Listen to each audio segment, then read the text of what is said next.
Good afternoon, everyone. Thank you so much for joining us for today's Power in the Public Narrative Health webinar. We are hearing today from Drs. Paris Davis and Dr. Rebecca Johnson. Really excited to learn more about their project and the work that they're doing with Pastors for PCOR.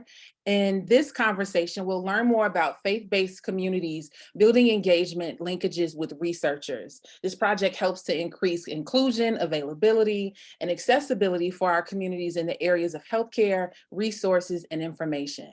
Many thanks to our partners at Congo Square Theater for inviting public narrative into this celebration of healing, and to our sponsors for the webinar series, Northwestern Medicine and the MacArthur Foundation. At this time, I'll turn it over to Drs. Paris Davis and Rebecca Johnson.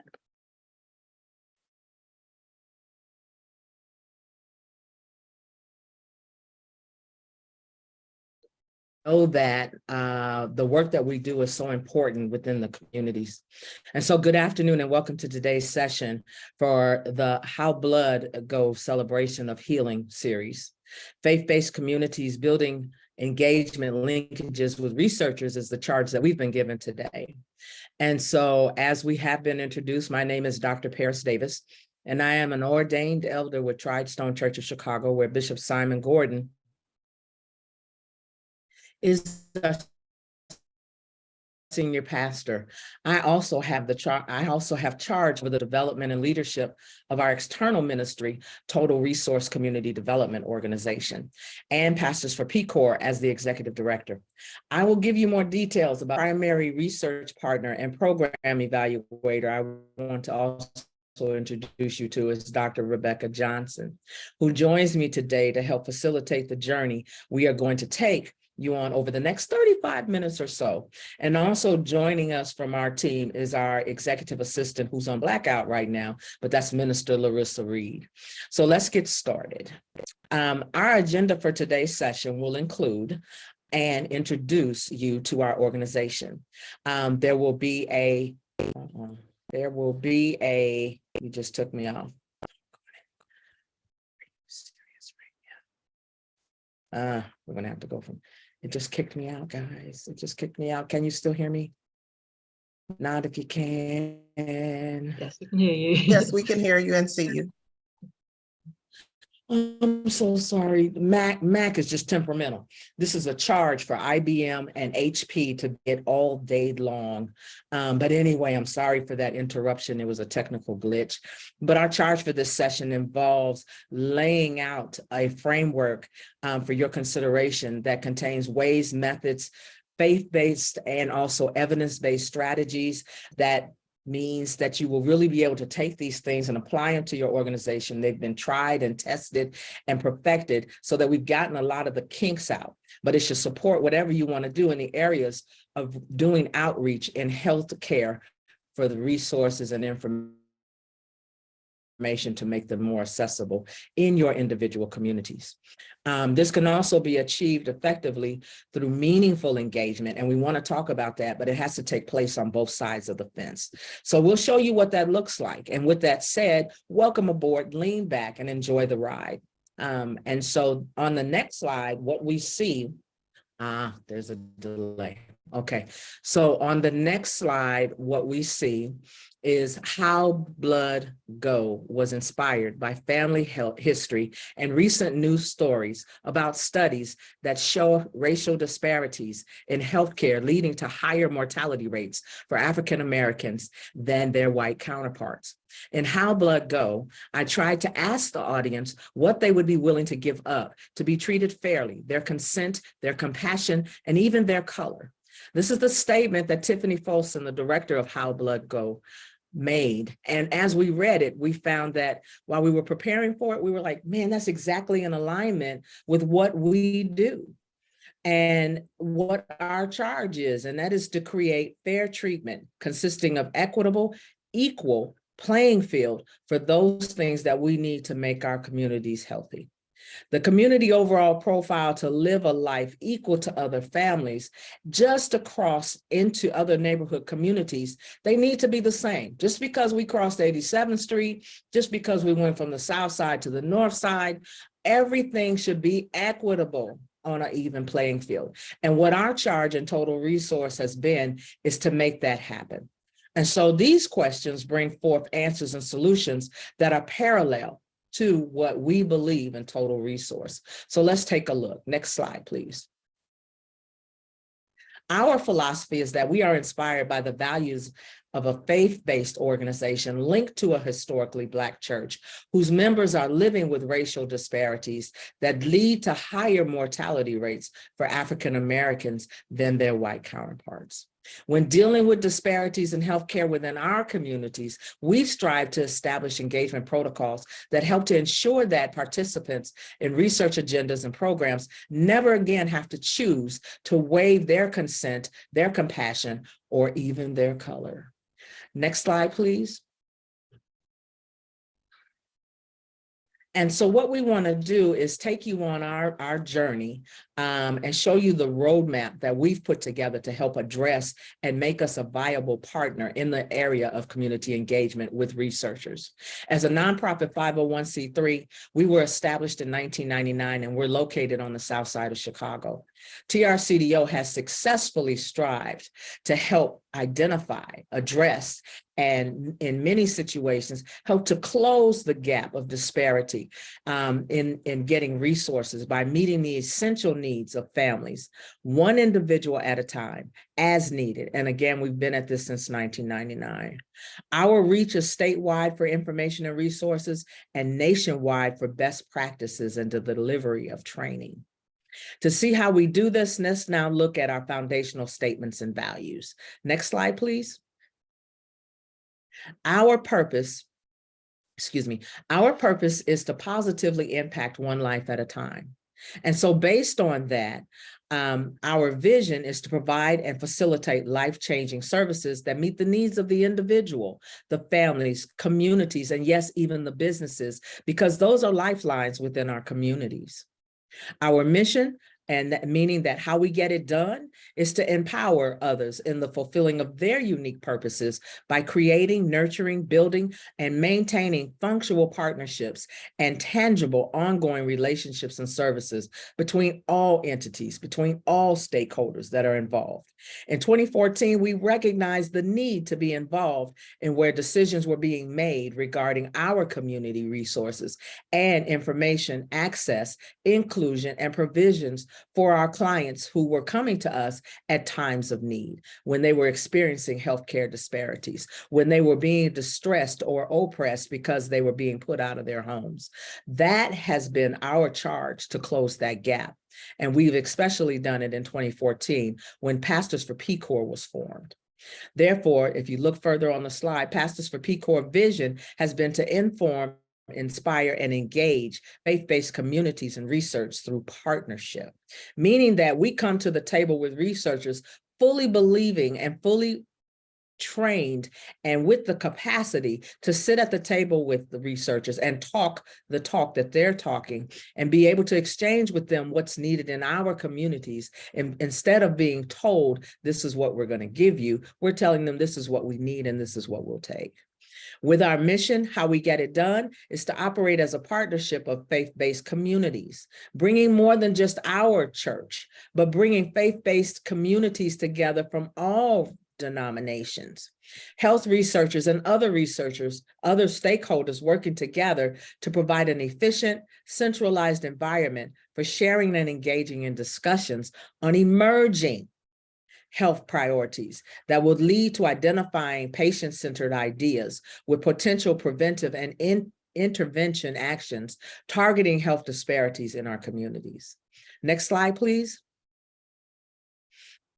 We knew to do that, we had to be strategic in our approach. We had to have a face on us that was recognized to the outside world that we were engaging, including the stakeholders, including academic centers, including healthcare centers, including medical professionals, including business professionals. So our org chart looks as such.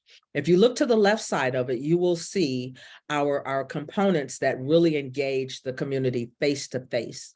You will see that from that side, there is our HUD certified counseling agency. You will also see that there is a CETA approved agency that helps with light, gas, weatherization of a home. The housing agency helps with home ownership, helps with pre-purchase. It also consists of certified counselors that can act as advocates when you're facing foreclosure, that can teach financial literacy, and that can also do mediation on your behalf with the actual mortgage company. So to be clear in our structure, this helps us not only administer with excellence, but it also helps with reporting as well. So what you see on the right side has to do with when we go out and actually are in the community doing research. So you'll see Pastors for Peace Corps on the right side that deals with our engagement with our partners in research at the table that include entities like Northwestern, University of Chicago, Rush Hospitals, UIC, NIH, and even the Decipher Network, CTAC. Many, many partners have we engaged, and do we keep the relationship with at the table. We also put our youth programs on that side. That is where we keep our youth safe during the summer through summer programs where we work with our local Chicago public school system and After School Matters. And then you'll also see where our partner for our food pantry is the Greater Chicago Food Depository.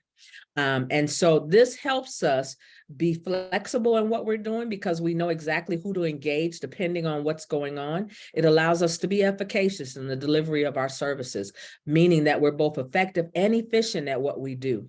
We have a team of trained people that allow us to keep it as a seamless infrastructure because our trained professionals are generalists where they can go from one program to the other. They can jump in to help where we need them to help.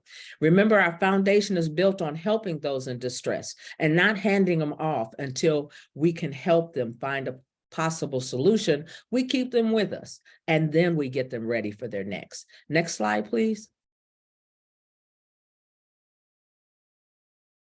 And so historically, TRCDO, let me go back. Yeah, historically, TRCDO has served its community based on the needs of the people, meaning that we are ever evolving. So we're not the same entity that we were when we started up in 1999. We're not the same entity that we were in 2008 with the housing crash. We're not the same entity that we were 2018 pre-pandemic.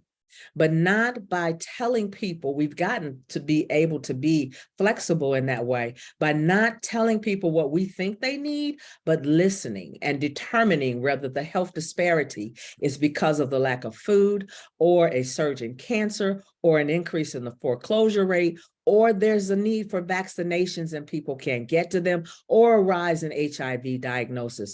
We listen, even in the area of getting youth employment rolled out to deter from the possibility of being a victim or being in a place where they had free time when they should not have had free time, but learning in a space that's safe during the summer. We listen to what the community needs, and then we go about packaging and getting the resources brought to the community to meet that need. From these matters, we remain flexible enough internally to develop and deliver programs to improve access, like our drive-through food pantry, and like our parking lot converted vaccination shot during the time that COVID vaccinations were so needed and so limited. In the partnership with providers, we're able to do that. So let's look at TRCDO and Pastors for Peace Corps. Very real, very measurable impact to see how the paper and statements match the tangible results. Next slide, please. Historically, we have always tracked our data.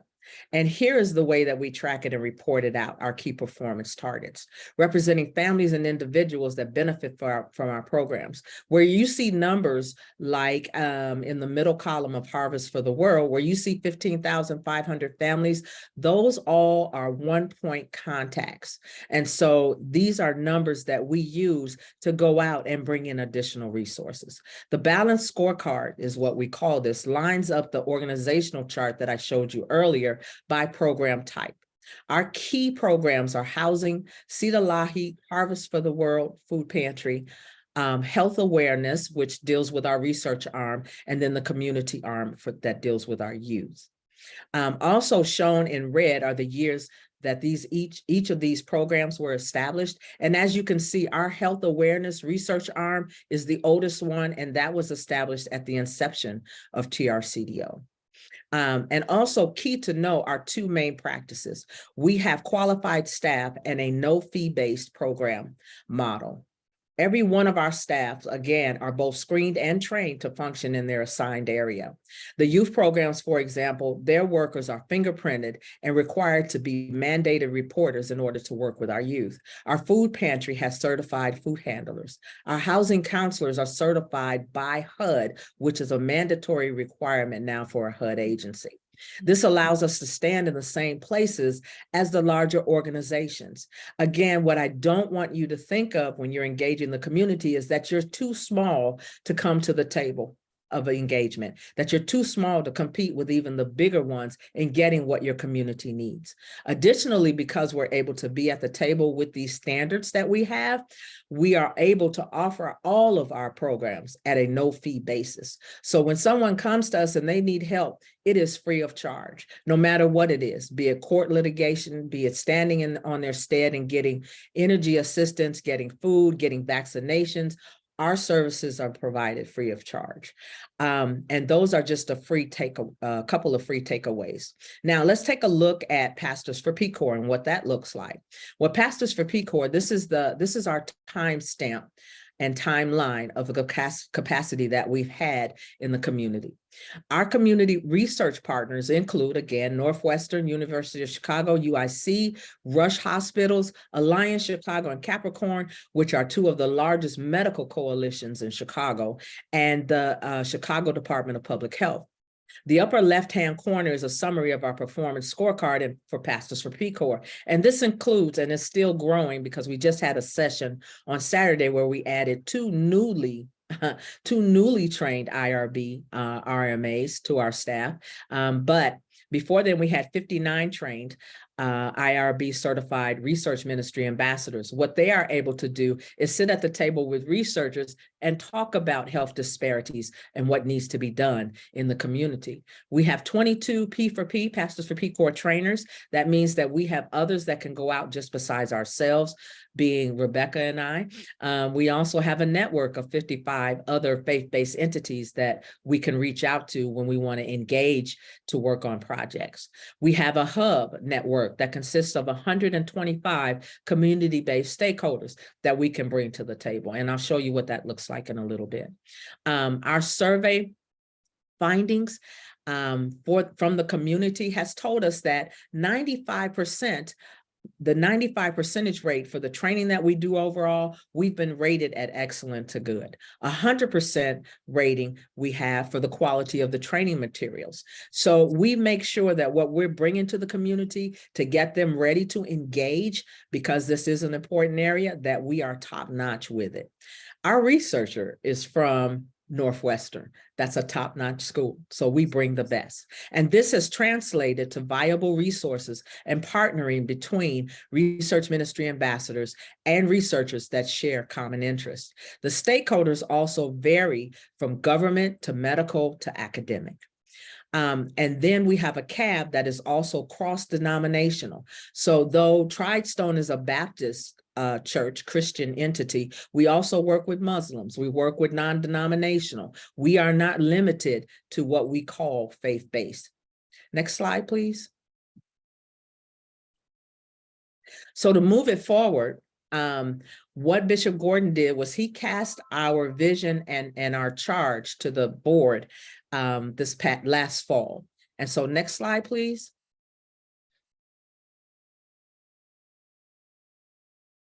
And so in doing that, the strategy that we're going forth in and have already gotten off to a great start involve our principle, the practice, and the process. And for our principle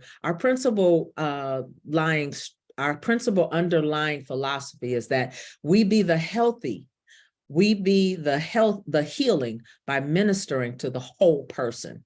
In other words, TRCDO is like a wraparound service. Wherever you have a need, that's what we're going to make sure that we go out and find for you. We are ever flexible in that area also. Again, we're not the same as we were in 1999 or 2005 or even 2018. But we make sure that it's a collaborative effort and that we're responsible for the impact that we make on that individual and thus on their family and thus on the community, regardless of denomination. Our practice is that we continue to build capacity by respecting the work completed, the work that's already been done. We build on what we've already been done. We don't discard it. And by maintaining relevant, again, always listening to what the stakeholders have to say and to being within the community, not taking a helicopter approach where we're one and done, but walking the walk with the community. Our process to do that is to be cutting edge, being sharp in engagement, to shape the future and to serve the community. We have a broadened perspective and scope by engaging in long-term contracts, not just the one here and the one there, but like with Circle, we have a 7-year contract. We recently applied for a 10-year contract with Compass through NIH, the National Institute of Health. So looking long-term in what we do, becoming the go-to name. So when people now hear Total Resource or Pastors for PCOR, it already sets up an expectation for what they'll get when they encounter us. Then we develop effective marketing strategies, getting the word out on who we are and the tools that we have that are adaptable to whatever project in the community someone may want to do. And then being impactful via being a one-stop, first stop, bricks and mortar location, and then being in partnership with other churches, and thirdly, being a reliable partner with researchers that come to the table within and for communities. And then lastly, to plan and lay foundations for, again, long-term sustainability, because we plan to be here for a while. Next slide, please. And then what we know going out, and this is the charge that everyone on our staff knows and those that encounter us, is that our purpose is to do the work of TRCDO P4P Community Hub that aligns with the vision that was casted. And our impact will be in the work that we do of community engagement is done by engaging with target population within the faith-based communities. That means being able to identify both the health disparities that are affecting different areas.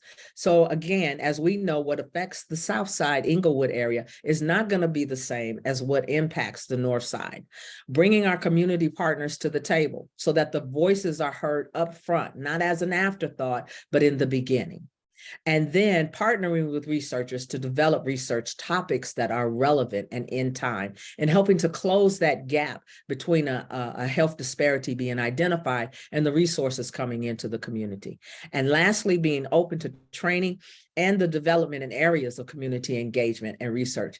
This is an ever-evolving field that we're in. Nothing is static about community engagement. Therefore, nothing is static about research. We know that that's ever-evolving. So next slide, please. Thank you. And so now let's look at our perspective on the importance of engagement and community connections. A key motivator and incentive to embrace is that this is a very important area. And what we do now, and here in this space, we live and serve, will impact the generations to come. And I'll talk about that a little bit later. But for right now, I'm gonna hand that off to Dr. Johnson, I believe is her next slide. But we have to work with researchers to get them to move from wait and the one and done approach that we have seen historically. And how do we do that? We do that by building and sharing an understandable, cohesive model that works. But the thing that I want you to remember is we're in a space that is legacy. We're in a space that's going to form the way that people think about researcher for generations to come. So we want to keep that in mind. Next slide, please.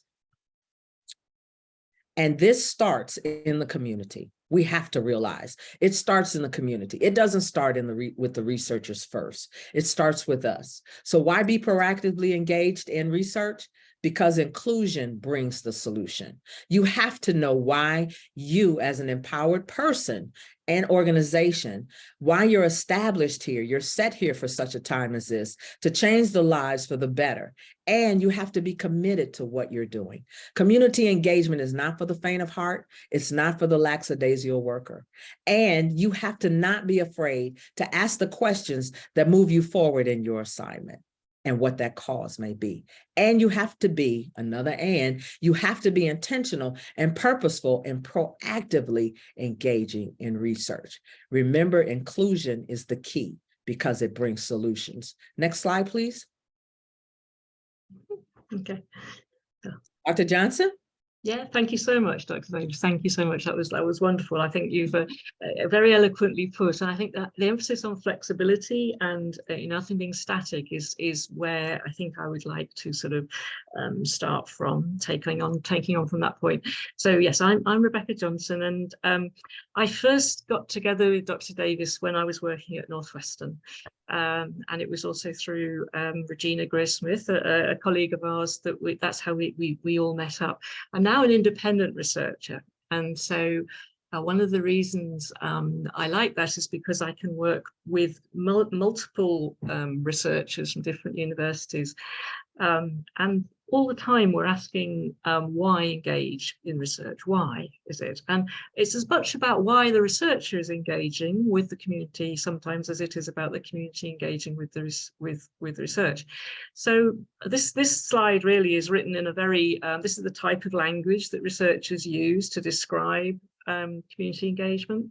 So they talk about research capacity, they talk about science, they talk about stakeholders, they talk about community, all these terms that you need to reach, we have worked together to reach shared definitions on. And I think going back to what Dr. Davis is saying about nothing is static and we have to be flexible, I mean, research is often in a time lag. Because many researchers are so dependent on published literature, you complete a project, and then 3 or 4 years later, the results sort of trickle through.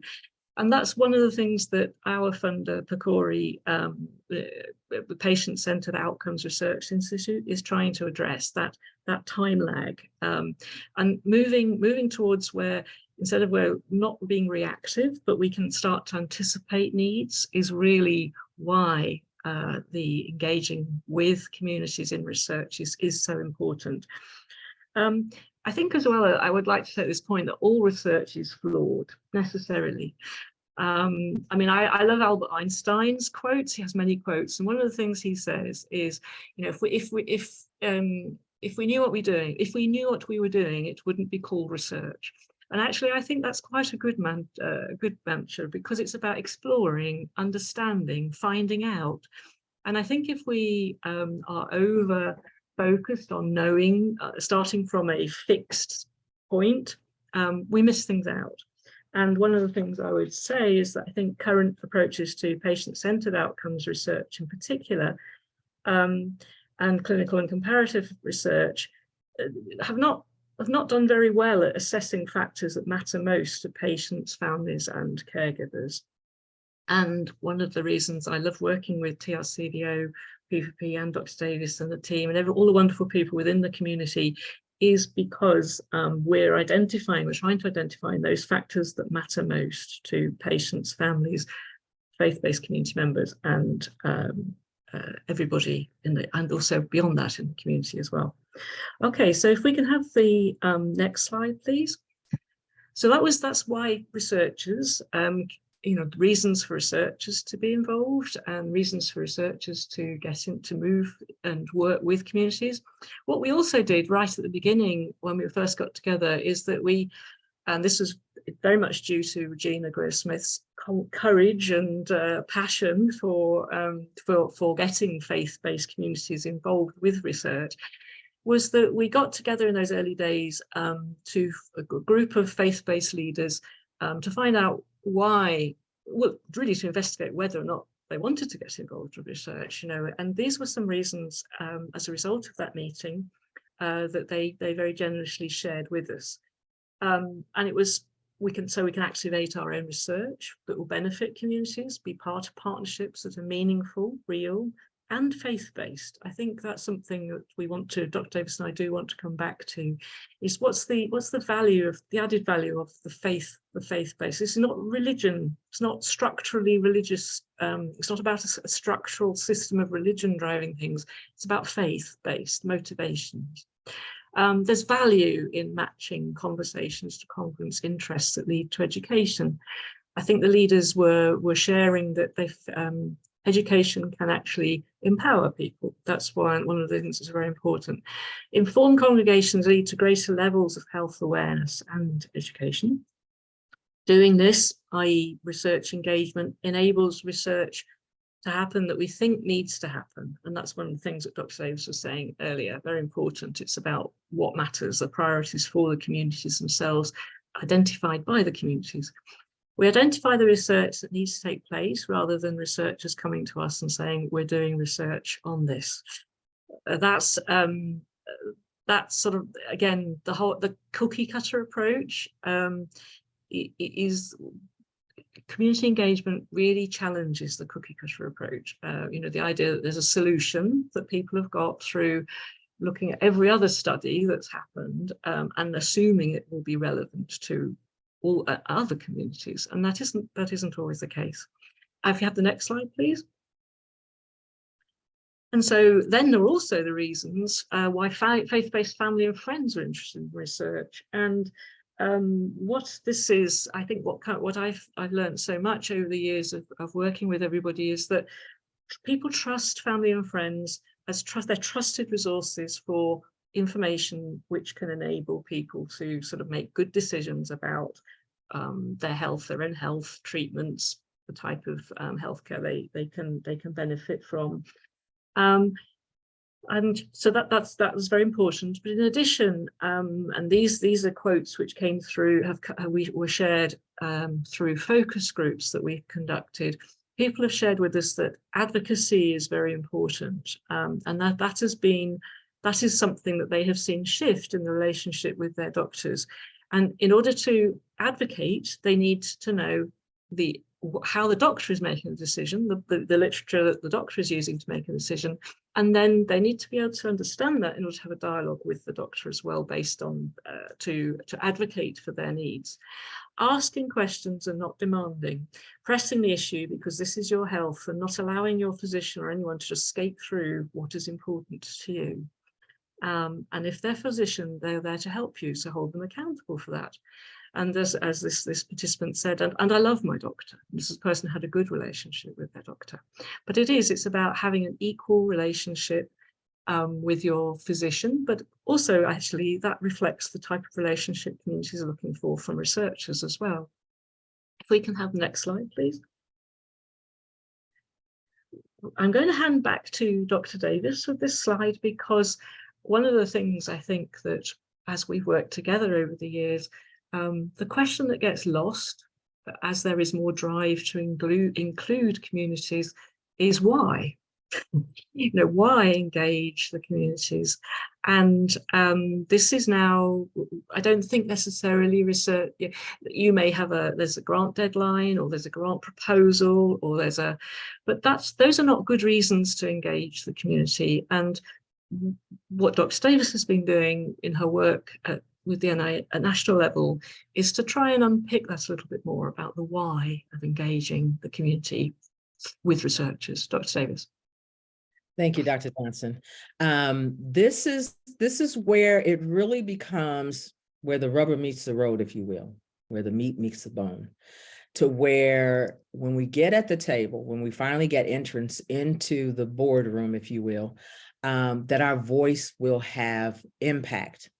You got to do the work first, but I got invited to sit on the community engagement work group with a major project through the National Health Institute that deals with heart and lung disease in communities with health disparities.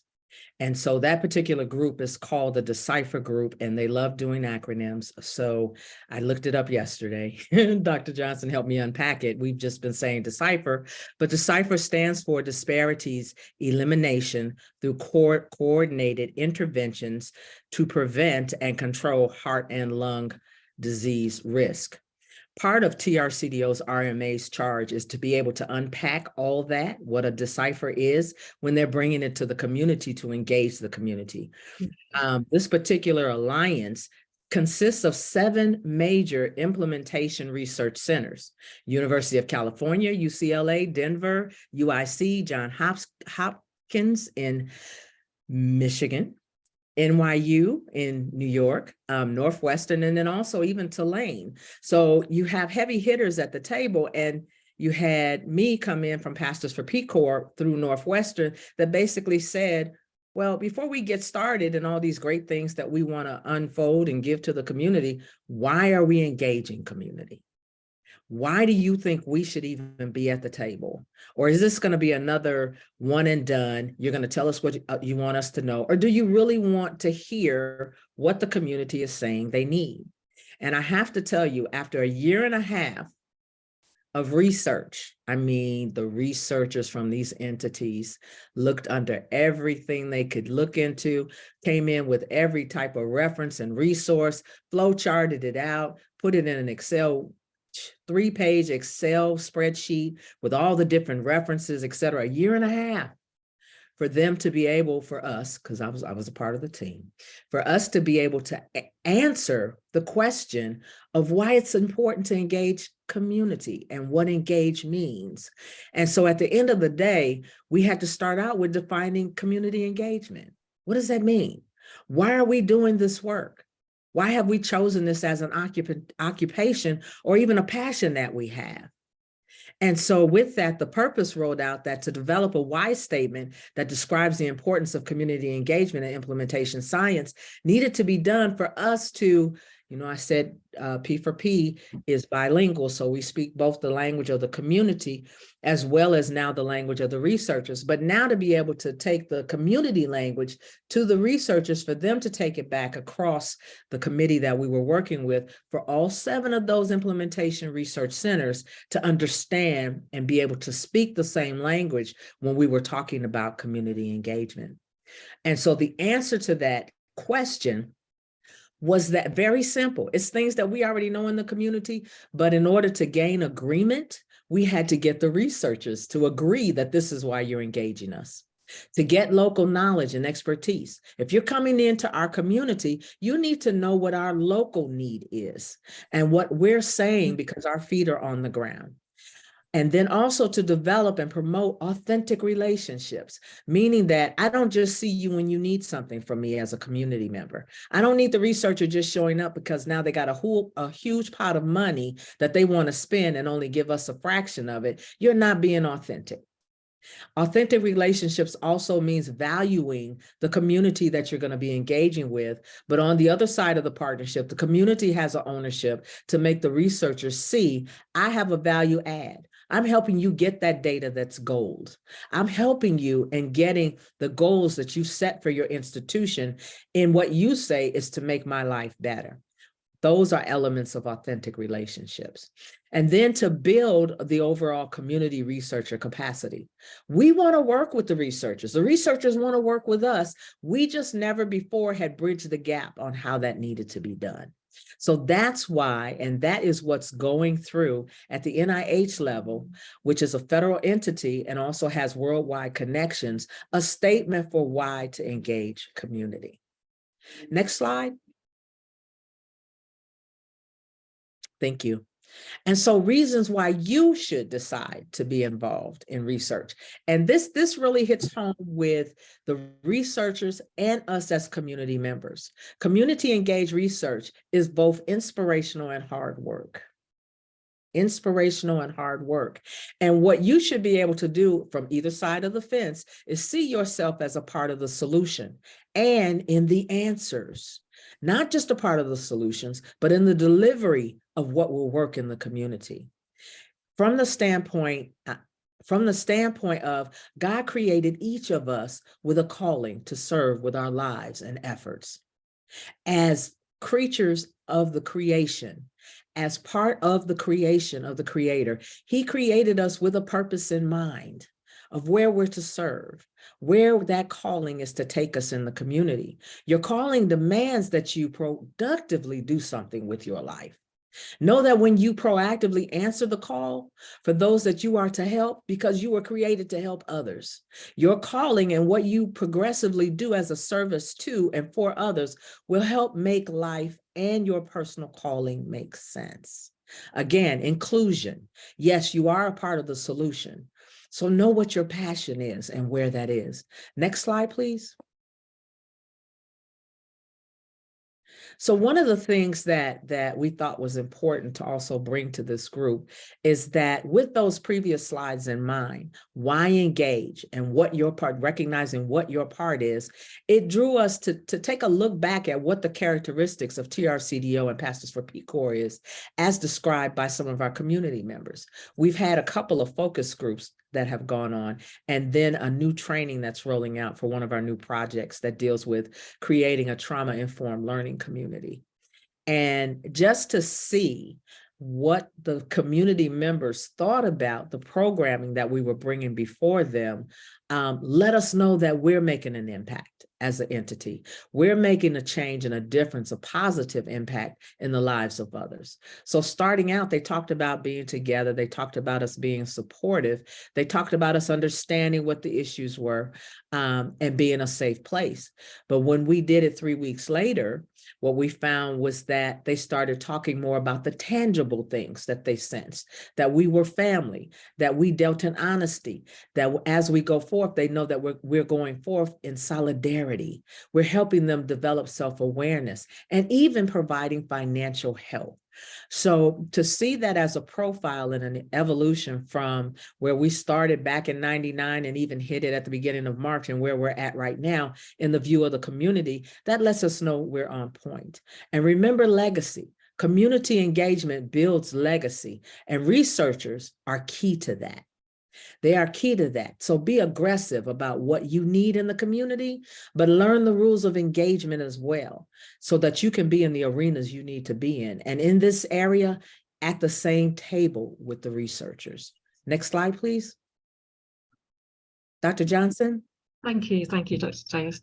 So yes, so just to give you an overview of what our programs, our TRCDO P4P's short programs, we've had funding now to do 3 or 4 programs, and we're in the process of doing rolling one out now, and another one.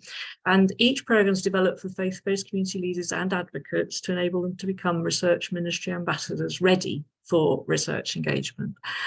And the particular focus has been on helping people to have the capacity to engage meaningfully with health research and researchers, including generating topics for research and identifying roles to help identifying the roles and the responsibilities which can help us all actively collaborate to address health disparities.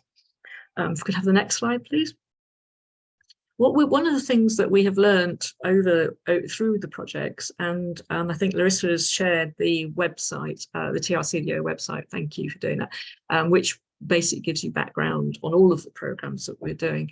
But one of the things we have really taken away is the importance of the focus on ethics and values, the need for the group's needs in all our programs to have had background of research history, the background to the ethical debates which have gone on since, particularly post-war, and the foundations and establishments of institutional review boards, and all of the issues surrounding collecting and protecting data. That's been very important. Also, we wanted to share with you 3 resources, actually, and I wanted to flag up. Chicago is very lucky to have clinical translational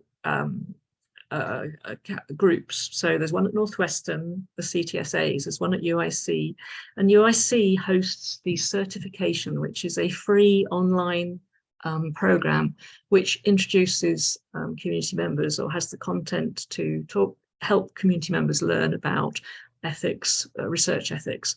I want to do a big shout out here to Emily Anderson, who's the person who has developed that. And also Suzanne Sokalski, Eileen Yates, Piper Hawkins, and Marcella Oliver, who have been wonderful in coming to the community to talk to us about ethics pre-COVID. So we've gone online since the impact of COVID, but before that, those IRB, Northwestern IRB officers came to the community and did a fantastic job of engaging us with the issues. If I could have a next slide, please. Okay, so but this perhaps we're still thinking about why does, you might still be thinking, why does research matter? I mean, I think Dr. Davis has put a fantastic sort of argument forward.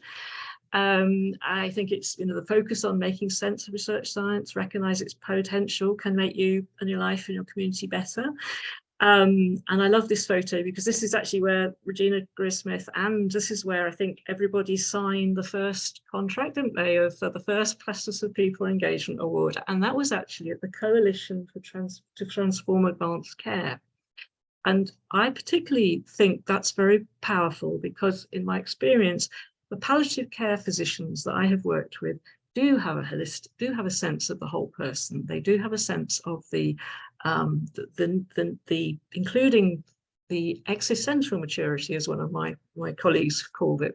And I think it's quite fitting that that's the starting point for Pastors for People. If we can have the next slide.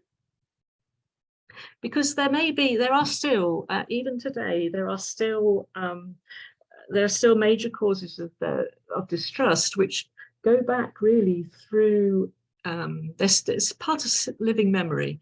One of the things about the play was that we're responding to in some ways is that one of the histories that the play was dealing with was the legacy of the Tuskegee study. And I realized that I was 6 when that stopped. It didn't stop until 1972. And I realized that I was alive when that was going on. And I actually find that quite shocking when I think about it, that moment of misconduct was actually quite recent. So I would ask you at this moment to think about how old you were when in 1972, when that scandal emerged. And perhaps we should just take a moment to remember that 28 men died, 100 died from complications, and 40 wives were infected with syphilis as a result of the men not being treated, and 19 children were born with congenital syphilis. And it wasn't until 1997 that government apologised. So it isn't really surprising that Black adults today describe misconduct by medical research scientists as a very moderate or a big problem. However, that doesn't mean that Black adults distrust science. If we can go to the next slide. And many that's sort of 68% say they've either a great deal or a fair amount of confidence in medical scientists to act in the public's best interest. And I think many of you remember the protests that we've witnessed as well quite recently. So if we can move to the next slide. I think I wanted to share with you, building on what Dr. Davis was saying, and also thinking about How Blood Go, I wanted to share with you some voices from some community groups which were addressing the issue of high blood pressure. So I felt that was something, we felt that something linked well with the theme of the play. And also this is one of these big American issues. It's something that affects, and global actually. High blood pressure is an issue for everybody, everywhere. But we wanted to get a sense of what the community felt about high blood pressure, how they defined it, and what they felt the factors and the barriers were preventing them from doing something about it, and preventing them from seeking treatment. So in the community defines high blood pressure, which I think scientists talk about as hypertension. They talk about it's the pressure of blood against the artery walls that puts you in a bad state of health. It causes harm. And many of the community members also say the harm then leads to poverty because people have to take time off work. They find it difficult to function. And then when they were talking about the journey through the healthcare system, this is what they were saying as well. I feel like there was a white coat syndrome that they identified. I go to the doctor, I get there, I'm stressed because I'm rushing from work, and then they have you sitting there, and then the doctor has you tested for a different issue, and then your stress is up to the max, and then they're also getting told they have high blood pressure. So the whole thing becomes the actual act of going to get your care becomes a stress related, a cause of high blood pressure. Diagnosis, people were fearful because it can become very personal. It impacts not just the individual, but also the family. People don't want the negative effects of what happens when you have high blood pressure. If you have the next slide. And then there were other things people shared or generously shared their lived experience of testing and also of treatment. And I think some of the treatment, the comments on treatment was particularly feeding forward as part of this project, because it was clear that the medication was causing problems with it was either not interacting very well with other medications, or as this person says, I'm a diabetic, so between diabetes and high blood pressure, I've now got a kidney problem, I've had a heart attack, I've had a stroke in my life, and that's all on the same medication. So people wanted to know more about the impact of medications. If we have the next slide. Okay, so I realize, I think okay. So in the other things that we have done in the past, and one of the reasons why we focused on high blood pressure was because as a result of a community needs assessment that the community did, so the research ministry ambassadors were trained to do the survey, take the survey into several churches, about 12 churches, get feedback, ask people to take the survey, feedback. People told us that high blood pressure were they were ones that the most frequently chose when asked what health issues they wanted to learn more about from researchers, and also which they felt were priorities for their community. Next slide, please. And then we'll post the this is the poster that was displayed at the C3 conference recently, and I think which led to Jamira inviting us to talk to you today, to just expand a little bit more on the content of the poster. And so this was this is basically the sort of the front door through which we're explaining a little bit more about what that poster means, a bit more depth. You can have next slide, please. And we have, just to reiterate what Dr. Davis has been saying, is that this has been a journey of partnerships, collaborations, and working together. And yes, big shout out to everybody on the slide: Emily Anderson, Lindsay Sheehan, the Chicago Chronic Condition Equity Network, which Dr. Davis is a part of, Feyron Epps at Alter, Ariel Thomas at Everthrive. There are so many people who have been instrumental in helping us to deliver all of our work, and it has been a joy working with so many different stakeholders at the table. If you have a next slide, please. Yes, and so we're moving. I think if you were on the webinar with the Chicago health equity zones, you'll know how important big data is in terms of driving the issues. You know, these are issues. These are health disparities, identifying those, and so. But as Dr. Davis has been saying, the big data does not tell us everything. It just gives us a framework through which we can begin the journey. And yes, we know hypertension rates are significantly higher but we need to know more than that. We need to sort of, in order to bring that outcome, bring those numbers down, we need to understand a lot more about how people are living with and experiencing high blood pressure. If we have the next slide, please. And so this is a description of the community intervention to reduce cardiovascular disease in Chicago. As Dr. Davis mentioned, this is the CIRCLE project that she mentioned earlier, which is a federally funded research program to improve hypertension control on the South Side. But it's the evaluating the impact of engaging the community where they are and improving heart health is a key part of that project as well. It's not just researchers coming in and telling us what to do. It's also basically researchers coming and listening to the community, saying, okay, how is it? How is your lived experience? And working with us to improve heart health. Okay, if we have the next slide, please. Thank you. Dr. Davis, back to you. Thank you, thank you. And in wrapping this up, I want all of us to remember there's two sides to every story. There's ours, there's theirs, and there's a process that connects the dots. Next slide, please. Just ever so quickly, I want to drop this to you. Lessons learned from the community in our experience is that you need to know your community profile, the who, the what, the where, and the why. So when you have to answer questions, you can, from a researcher, you can tell the researcher the personal things about what goes on in your community. We need to make sure that the researchers respect our experiences. In other words, our perspective is our reality. So don't try to negate it.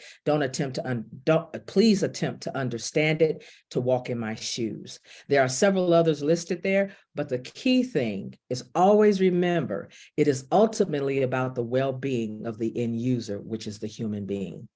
Next slide, please.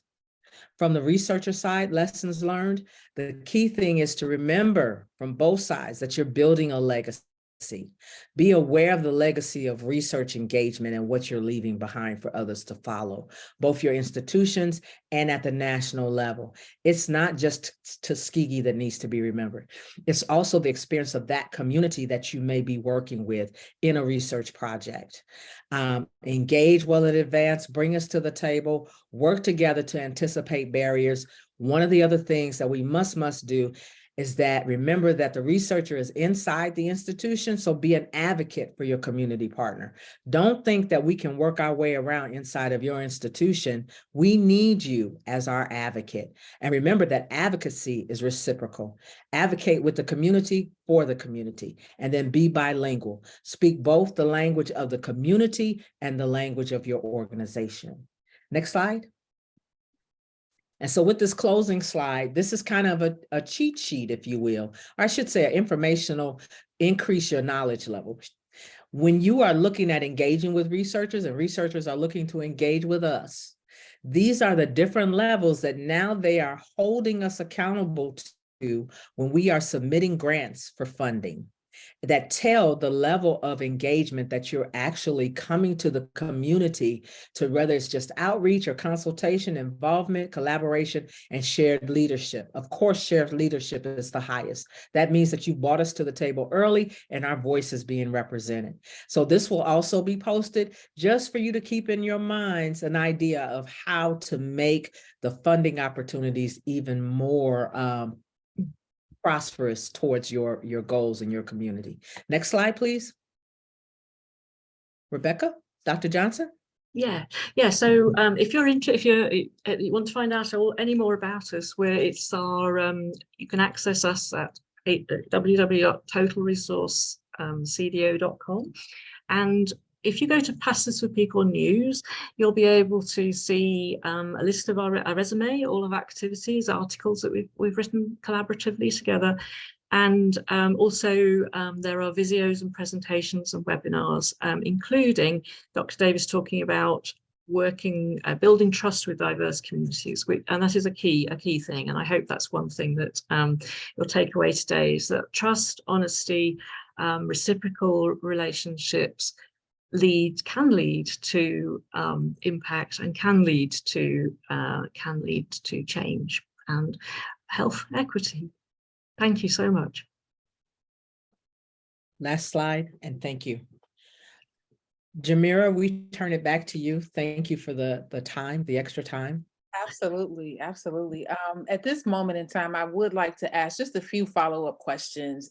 One, like, how do you all maintain such a rigorous schedule? I'm familiar with PCORI, the Patient-Centered Outcomes Research Institute, and knowing the work that you all have done through the years, like, how do you keep up with the continuity of your projects? Because it looks like you've built continuously through the years. Like, how do you, I know within the research projects, you're learning as you're like building that plane, like how do you keep up with the continuity of it through the years?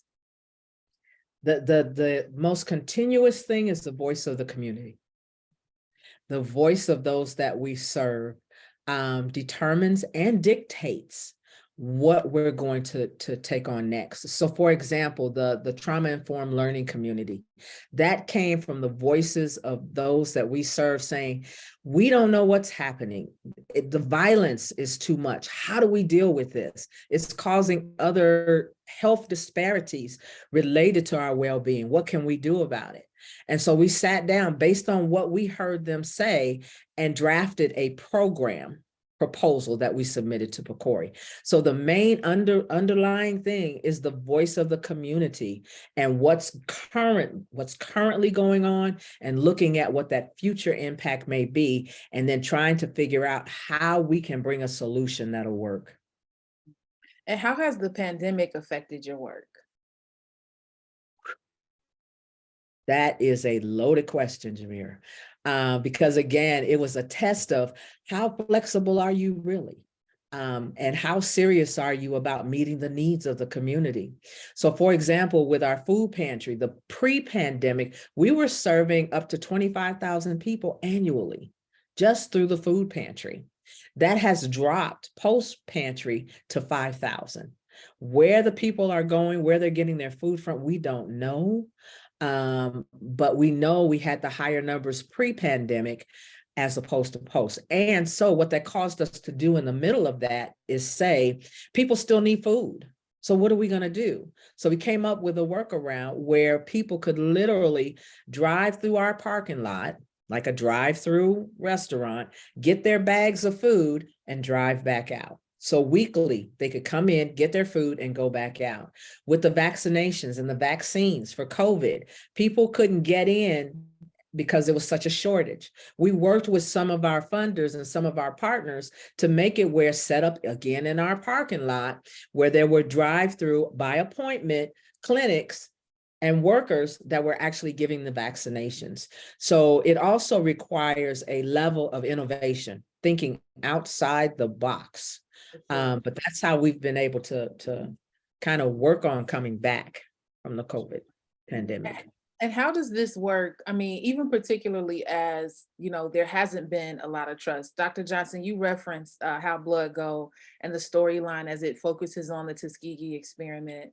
And so there is a lot of mistrust among Black and Brown communities, but particularly as we focus on the Black community, how have you all worked to help like regain some of that trust, or even establish it if it was ever there, if it was never there, I should say?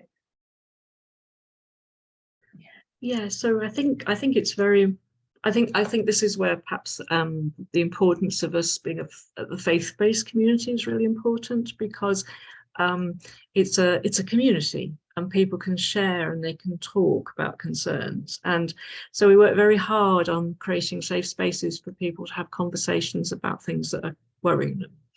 I think also we listened very early on, and we realized the real importance of talking about the values and the ethics of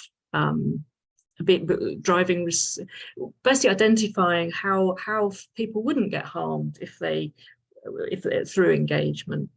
I mean, and also I think we've realized that we do have a role to constantly ask those questions, because there's a danger that bachelor research institutions can become a little complacent because they have the IRBs, but equally it's not just a question of saying, oh, the IRB means that it's all okay. It's continuing that dialogue and continuing that conversation going forward at every point, because at some point people may want to leave a study. Other points they may regret giving their consent. And so it's very important to constantly have a dialogue about researcher behavior, and be conscious that it is an activity which demands value-based behavior. For this audience, when I hear an acronym, I have to check my acronyms. Like, am I correct in this? IRB meaning Internal Review Board, correct? Sorry, yes, that's right. Yes, yeah, that's right. No worries. It's like alphabet soup. And what I appreciate most about researchers, particularly those who engage in community-based research, in connecting community members, there is that sensitivity to language and understanding experiences. So I can only imagine the types of experiences or barriers you all have had to overcome in this work. Has there been any barrier that you haven't mentioned in your presentation, aside from the pandemic, or any mistrust or perhaps misinformation? Dr. Johnson? Yeah, so I think there are a number of barriers. I mean, we had a very interesting conversation right at the beginning about who owned the data. And that was, I mean, I think at that point I thought I was going to get thrown out of the church, because and so yeah,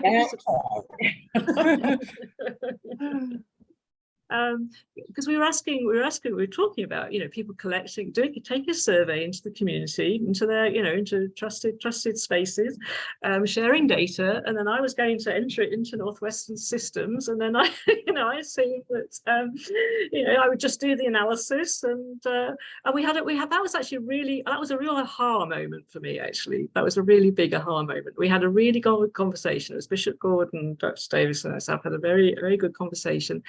And it made me realize, first of all, the data is the individuals, then it's up to them to share it with the community, and then it's up for the community to decide whether it goes beyond that.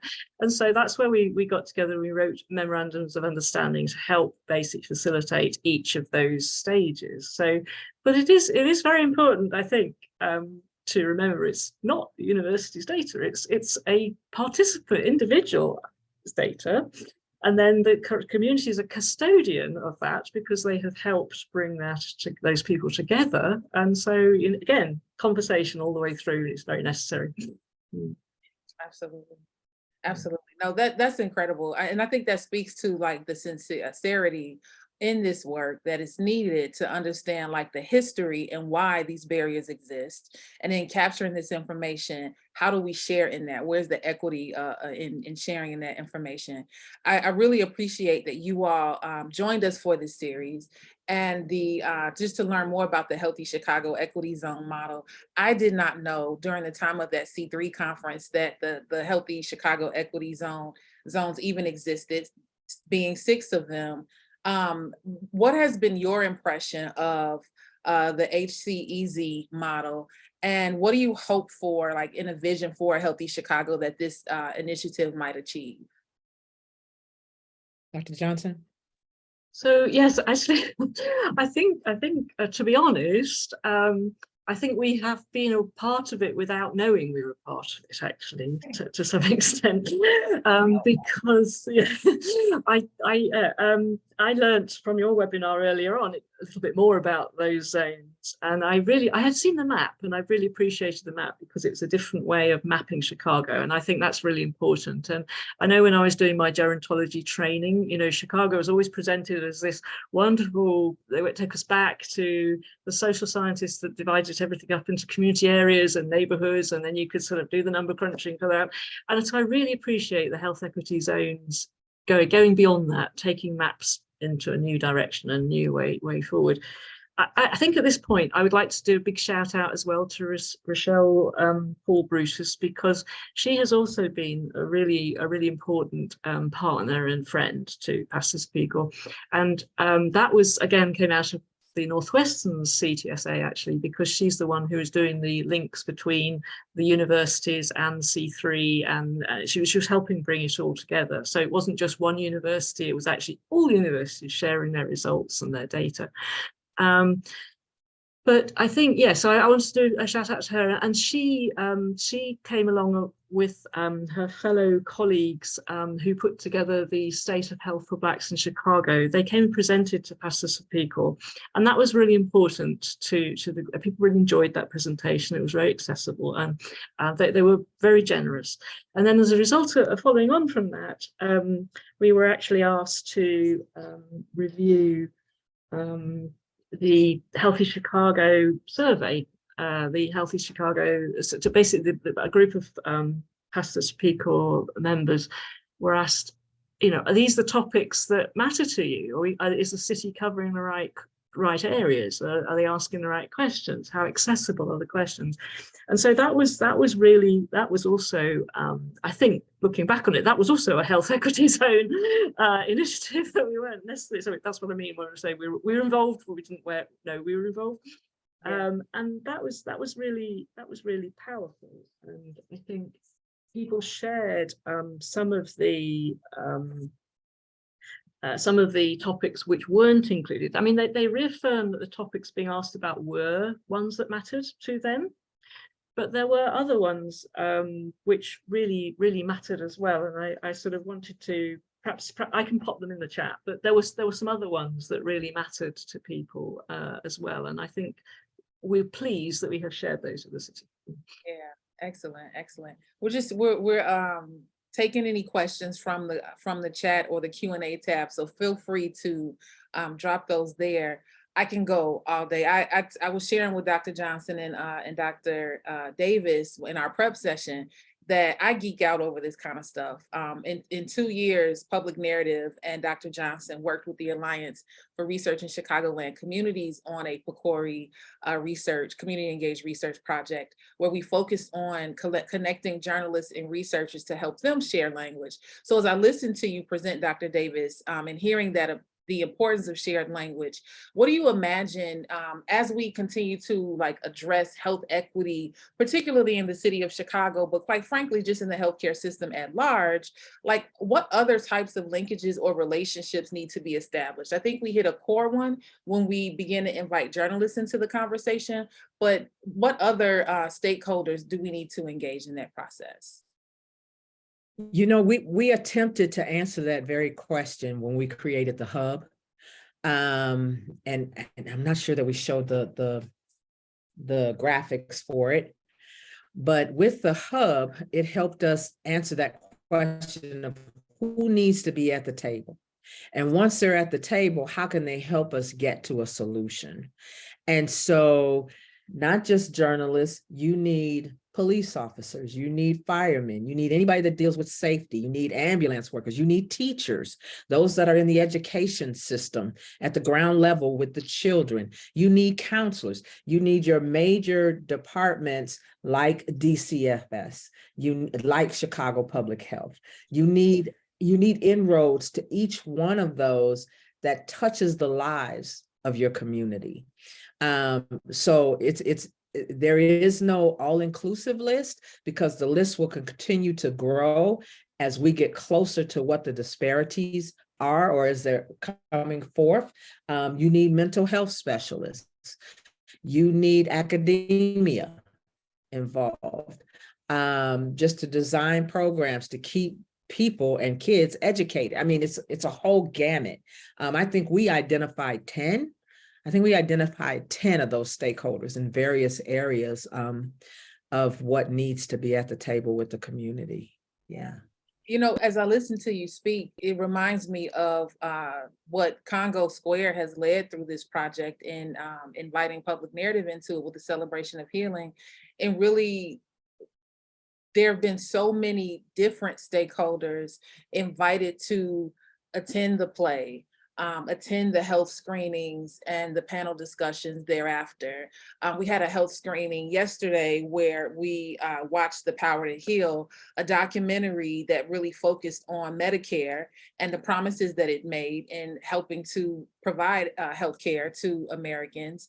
And in one of our questions in the panel discussion, we talked a little bit about whether or not Medicare actually lived up to its promise. And so when we think about the types of programs and initiatives that the government even creates to help establish access to healthcare, in what ways do you think that the health industry can be challenged to make certain that all Americans receive quality healthcare and access in ways that we haven't seen traditionally?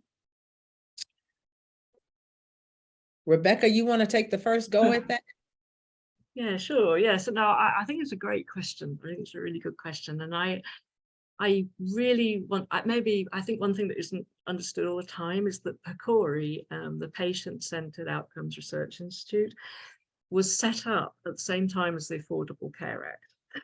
And so it was the research, but it was because the Affordable Care Act was supposed to be making care more affordable and available to more people. But as what they realized at the time was that that would mean that the research needs to be more diverse. And because if you're going to bring more people into the healthcare system has to basically meet its diversity requirements. And so I think for me, that was one of the major achievements of the Affordable Care Act, is that you had this research institute which had as its priority patient-centered care and producing research which enabled people to understand choices, decision-making. So the point about PCORI is it focuses on comparative effectiveness research. So it looks, for example, at let's compare one treatment with another one, or let's compare one sort of engagement approach with another one.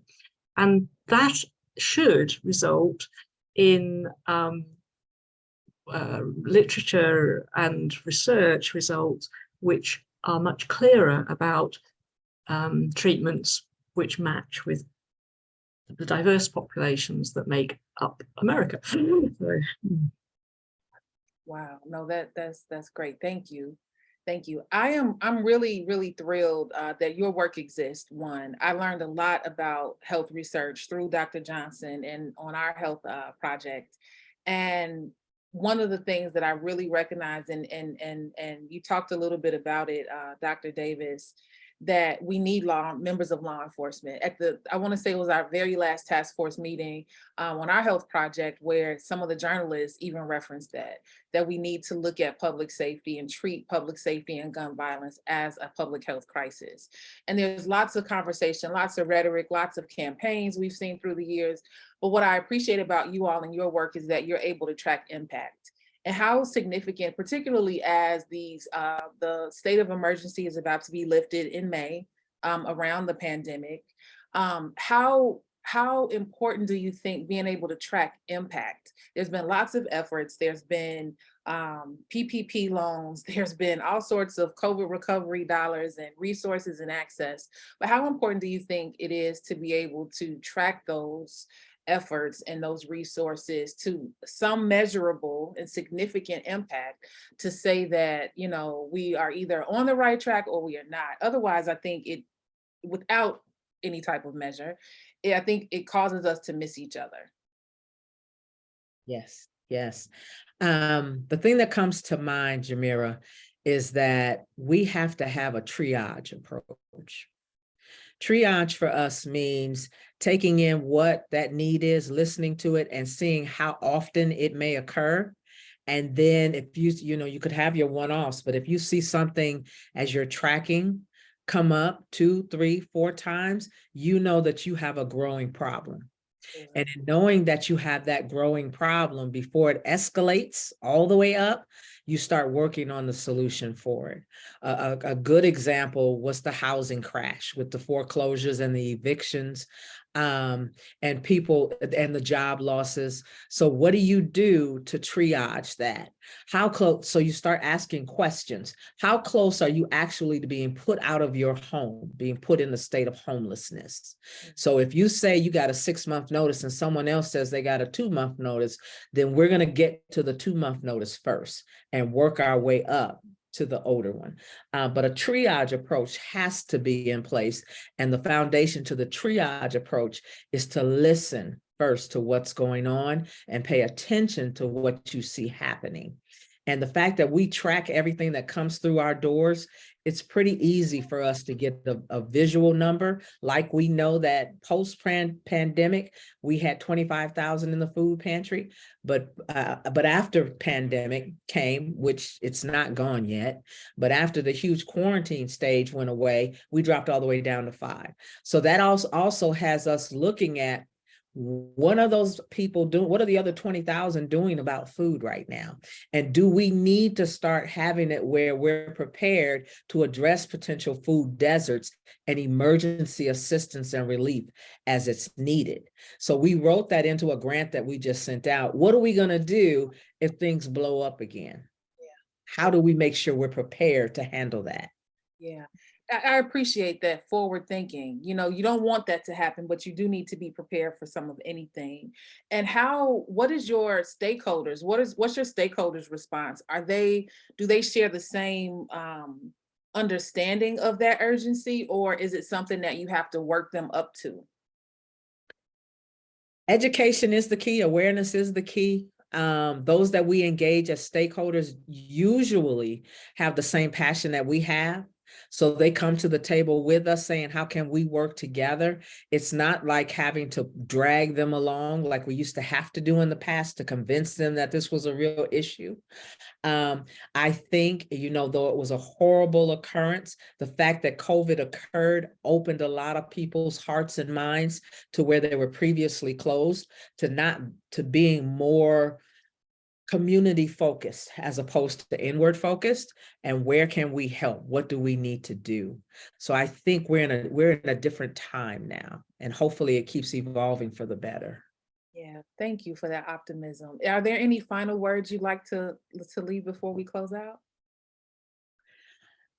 The one thing I want to leave you with is inclusion brings the solutions. That you got to come to the table, come to the plate. There is no small idea. There is no dumb idea. That dumb idea could turn into things that change the entire footprint of a community. You come to the table, no matter what level you come at. Thank you. Dr. Johnson, anything? Yeah, no, I like my quotes, so I'll quote Neil Armstrong. So much of society research means to investigate something you do not know or understand, and so constantly be curious, constantly ask questions, constantly admit that you do not know or understand. Totally. I appreciate you all so much. I appreciate your work and just your contribution to health in Chicago and the example that you're setting across the country. Thank you for joining us in this Power in the Public Narrative series. And I want to invite the audience to join us on April 5th at 6 p.m. Central Standard Time for another health screening, Frontline, and NPR investigates the growing inequities in American healthcare exposed by COVID-19 and in the healthcare divide. And so that screening will take place over at Equal Hope. I believe the address is 300 South Ashland Avenue in Chicago. Immediately following the screening, there will be a conversation among community activists and health researchers to talk a little bit more about the healthcare divide and what we can do around our city to help bridge that divide.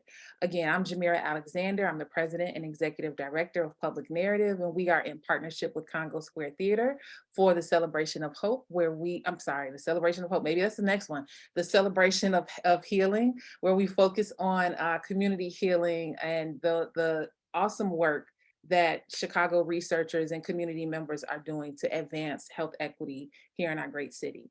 Thank you again for joining us. If you want to learn more about the schedule of events, you can go to congosquaretheater.org. and click on the tab that says current season, and you'll find Celebration of Healing with a complete list of all the events, to include the How Blood Go production happening at Steppenwolf 1700 Theater. Thanks so much and have a great afternoon.